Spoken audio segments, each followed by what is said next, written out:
ჩვენთვის ნათელია რომ საქართველოში ხელისუფლება აიღო დამნაშავეებმა, მკვლელებმა, ყაჩაღებმა შევარდნაძის მეთაურობით.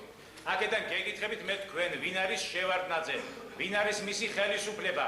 ეს არის კრიმინალების, ეს არის მკვლელების, ეს არის დამნაშავეების ხელისუფლება, რომელიც დაუყოვნებლივ უნდა განადგურდეს, დაემხოს, რომ ხალხმა ამოისუნთქოს, რომ ხალხი გადარჩეს, რომ ყველა მიიღოს საკადრისის სასჯელი, რაც მათ დაიმსახურეს ერის წინაშე. მთელი ქართველი ხალხი უნდა აღსდგეს იმისთვის, რომ ეს კრიმინალების, ეს მკვლელების ხელისუფლება დაუყოვნებლივ იქნეს ლიკვიდირებული და ქართველმა ხალხმა უნდა ამოისუნთქოს ამათგან. ამის გადადება არ შეიძლება, ამიტომ მოგიწოდებთ ყველას დაირაზმეთ ყველანი ამოგვიდგეთ ფარში კანონიერ გვარდიას, კანონიერ ხელისუფლებას, რათა დროულად დავამთავროთ ამათი საქმე.